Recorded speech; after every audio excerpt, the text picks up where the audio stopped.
Bom, gente, vamos então avançar no nosso curso de Neurociência aplicada à psicoterapia. Eu acho importante dizer que até aqui, ao longo desse curso, nós construímos duas bases que são importantíssimas, fundamentais.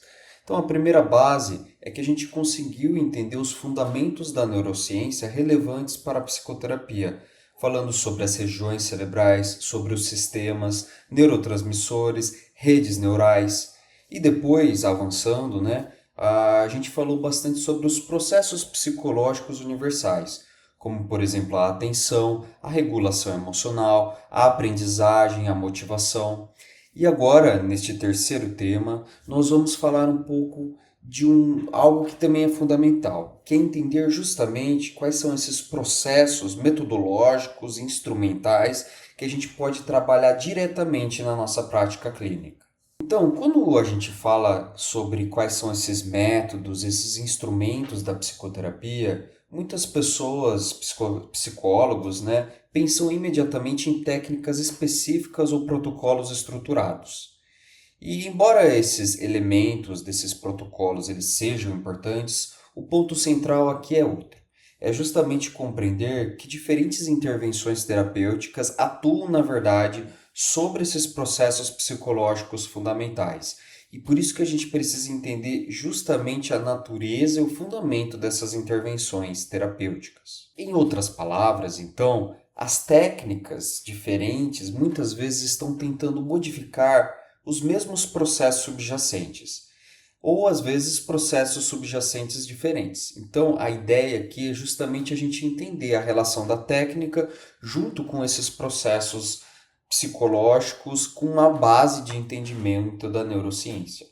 E uma intervenção aqui ela pode trabalhar, por exemplo, a atenção, a consciência, a regulação emocional, ou ela pode mudar aspectos de padrões de aprendizagem, de extração do conhecimento, de aquisição de memória de longo prazo. Então, tudo isso, quando a gente compreende, a prática clínica deixa de ser apenas uma aplicação de técnicas e passa também a um trabalho intencional sobre quais são os melhores mecanismos, treinamentos, intervenções para cada processo mental. Então, nessa primeira aula desse tema, nós vamos focar justamente nesses conjunto de intervenções que nós podemos chamar de os treinamentos dos processos psicológicos. A gente já falou um pouco desses elementos em outras aulas, mas aqui a gente vai focar exatamente nisso. E a ideia aqui central é justamente que certas capacidades mentais, elas podem ser cultivadas, desenvolvidas, refinadas ao longo do tempo por meio da nossa prática deliberada, do nosso conhecimento sobre como que se atua, como se desenvolve esses processos mentais. E essa ideia que a gente está trabalhando do treinamento da mente não é completamente nova, né, gente? Então, em muitas tradições contemplativas filosóficas antigas, desde a Grécia Antiga, do Oriente, budismo, hinduísmo, já existiam essas noções de que a mente ela pode ser treinada, ela pode ser cultivada, desenvolvida. O que a neurociência contemporânea tem mostrado é que essas práticas realmente produzem mudanças observáveis no funcionamento do nosso cérebro, especialmente ligados às redes da atenção, da regulação emocional e da consciência. E dentro dessa perspectiva, uma das práticas mais estudadas na neurociência contemporânea é justamente o treinamento da consciência plena, da atenção plena, ou o mindfulness em inglês, né?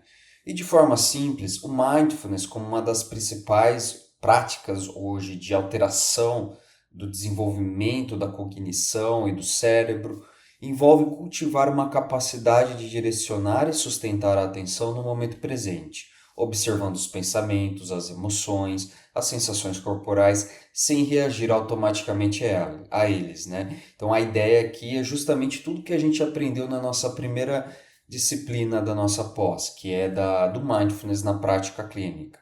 Então, agora, do ponto de vista dos processos psicológicos que discutimos nesse tema anterior, o mindfulness atua diretamente sobre a atenção e sobre a consciência da experiência. Então, a ideia aqui é que quando a gente consegue notar para onde a mente vai e trazer a atenção de volta ao nosso momento presente, o indivíduo, o organismo, né, o sujeito, ele começa a desenvolver maior flexibilidade atencional. E junto com isso vem outros processos subjacentes, em consequência da mudança de atenção, das mudanças dessas estruturas das redes neurais. E esse processo, então, dessa atenção, dessa consciência, acaba tendo por consequência um impacto fundamental e significativo na regulação emocional, que é aqui um dos principais conceitos que importam junto dessa perspectiva do treinamento numa base da neurociência. Então, quando a pessoa ela consegue perceber uma emoção por meio da atenção, por meio da consciência plena no corpo, na mente, né, nas sensações físicas, e sem ficar reagindo imediatamente a ela, cria-se um pequeno espaço entre o estímulo e a resposta, um espaço terapêutico, um espaço de consciência, um espaço de elaboração, de escolha. E é justamente nesse espaço que parece simples, parece não tão importante, que é justamente que acontece aquilo que é um dos processos mais importantes de flexibilidade psicológica, que é a gente conseguir de fato começar a selecionar e elucidar aquilo que seria o melhor caminho de reação para aquele momento. Então, além do treinamento da atenção que a gente está trazendo aqui por meio do mindfulness, existem também outras práticas voltadas para o desenvolvimento da compaixão, da regulação emocional. E todas essas práticas são fundamentais e o ideal, né, que a gente fale, então mindfulness tem essa potência, então só vou praticar mindfulness agora. Não, é um grande equívoco. A grande beleza da ciência é entender a sua multidimensionalidade, no sentido da combinação, do conjunto de todas essas práticas, de todas essas técnicas. E essas práticas, que envolvem cultivar essas atitudes internas de cuidado, aceitação e compreensão, elas proporcionam um acolhimento maior da própria experiência emocional. E isso acaba tendo uma mudança significativa dentro dos processos da neurociência do nosso cérebro. Então, acho legal dizer que pesquisas em neurociência, por exemplo, indicam que práticas desse tipo elas podem ativar sistemas ligados ao vínculo, à segurança, à filiação, todas essas práticas da compaixão, as práticas da consciência emocional, as práticas do mindfulness, da atenção na respiração. E isso é especialmente relevante para pacientes que apresentam níveis muito elevados de autocrítica, vergonha, dificuldade de lidar com as emoções difíceis.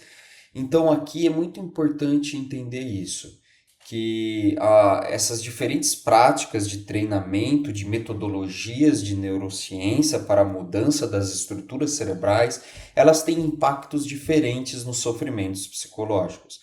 Então, por exemplo, com pessoas com autocrítica, vergonha, as práticas de treinamento de compaixão são muito mais eficazes nessas mudanças neurobiológicas. Se, por exemplo, as pessoas estão com muita dificuldade de conseguir regular as próprias emoções e a atenção, então as práticas, por exemplo, de body scan, as práticas de treinamento da respiração são muito mais eficazes. E outro ponto que eu gostaria de dizer, que é extremamente importante nisso tudo, é que essas práticas não são apenas exercícios isolados, né? Elas funcionam como experiências repetidas de reorganização dos sistemas e das redes cerebrais.